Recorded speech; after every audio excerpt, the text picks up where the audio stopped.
adlewyrchu fi'n credu ble mae'r blaid yn feddyliol os mynwch chi ar un o bryd ac o ran ysbryd yn barod i lywodraethu ac yn ddifrifol iawn am lywodraethu. Adlewyrchiad arall o hynny wrth gwrs ydy'r ffaith mae dyma'r unig manifesto erioed dwi'n gallu ffindo sicr yn hanes gwleidyddiaeth Prydeinig lle sydd wedi cael ei roi i arbenigwyr annibynnol mwyn asesu'r seiliau y cynlluniau ariannol ac yn y blaen. Hwna wrth gwrs wedi cael ei wneud gan ddau ac yn ymegydd blaid llawer iawn. Un ohonyn wrth gwrs yn aelod blaid llawer blaid lafur.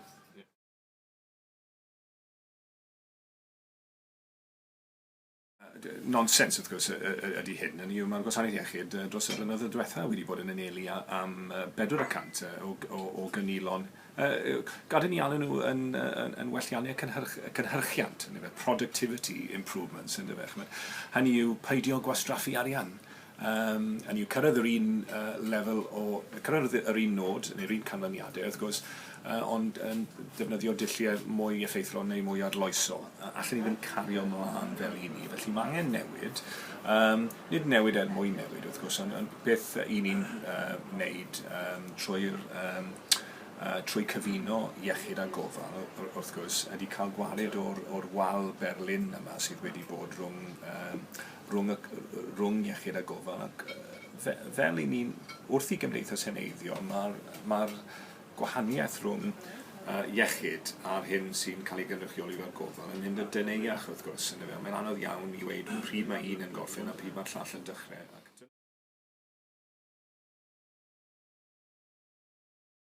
Ond beth ni'n gweud wrth bobl ifanc Cymru, cerwch mas os ydyn eich bryd chi. I rai sy'n aros, dyn ni yn mynd i sicrhau bod prifysgolion Cymru yn gwella, a wedyn ni dewch nôl. Mae'ch angen chi ar Gymru y dyd y gwir, ac os dewch chi nôl, byddwn ni'n gwarantu swydd i chi i bob person ifanc rhwng 19 a 24, byddwn ni'n gwarantu swydd iddyn nhw, byddwn ni'n creu gwasanaeth dinasyddiaeth cenedlaethol mwyn helpu gyda hynny, a byddwn ni'n talu'ch 6,000 y flwyddyn o'ch dyled myfyrwyr yn ôl. A mi'n credu bod hynny'n cael y balans yn iawn rhwng helpu unigolion, ond hefyd helpu adeiladu economi Cymru.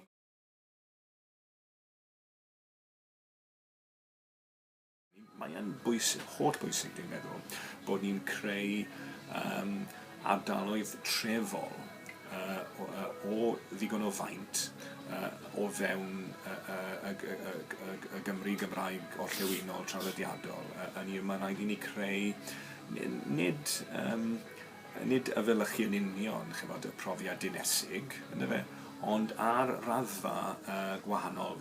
Mae'n rhaid i ni creu canolfannau ranbarthol sydd yn cynnig yr amrediad o gyfleoedd gwaith economaidd a'r amrediad o gyfleoedd diwylliannol cymdeithasol i bobl ifanc, fel bod dim rhaid i chi fynd i Gaerdydd ac yn y blaen i fyw rhyw bywyd cyfoes, bod chi'n gallu gwneud hwnna yn ardal dinas Menai neu beth bynnag i ni galw'r y clwstwr yna sydd yn cynnwys 40,000 o bobl,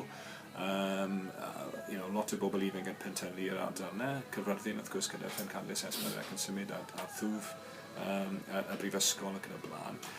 Mae ni yn creu llwybr amgen i ni i fedru creu platfform i'n credu ar gyfer y 15-20 mlynedd nesaf a gweud, i ni'n gallu creu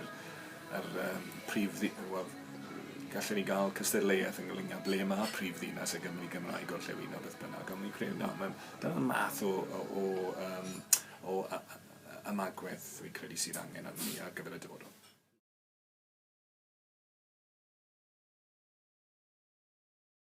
Nes i feddwl amdano fe yn hir ac yn ddwys, ond yn y diwedd, o'n i'n teimlo oedd e'n gyfrifoldeb arna i gynnig hyn a hyn o sgiliau neu arbenigedd neu dalent neu beth bynnag sydd gen i wasanaethu Cymru ar hyn o bryd. Oherwydd dwi'n mynd yn eitha crap ac weithiau wrth edrych ar beth sy'n digwydd o ran economi Cymru, wrth gwrs wedi bod ar y gwaelodion ys tro byd, dirywio safonau dweud y gwir y maes addysg ac yn y blaen. Ac pe na fydden ni wedi camu nôl mewn, bydde fe'n anodd iawn wedi bod i fi edrych yn y ddrych a bod yn ollonol, honestly. A hefyd oedd yn fam wedi gofyn i fi wneud. Am yr un reswm, boi bachan o'r cymoedd, mae'n gallu gweud na i honna. Ond mae yna gyfnod yn dod yn eich bywyd chi, dwi'n hyll falle mewn i'n cyfnod canol-oed nawr, lle mae rhywun yn dechrau meddwl, wel, ydw i eisiau treulio'r holl fywyd jyst yn gwrthwynebu, neu ydw i eisiau cyfrannu mewn ffordd mwy adeiladol, fel bod fi ar ddiwedd yn cyfnod pan ddaw i yn gallu dweud, wel, fe wnaethon ni hwnna, a fe wnaethon ni adeiladu seiliau wedyn ni i bobl o genedlaeth arall dod ac adeiladu ar ei benne. So felly dyna, dwi yn fawr obeithio y caiff y blaid cyfle i lywodraethu. A nid jyst i lywodraethu, ond i arwain llywodraeth, achos un peth dyn ni wedi dysgu, ond i bai bod chi wrth y lliw, a dweud y gwir, chydig iawn o liwio y gewch chi wneud.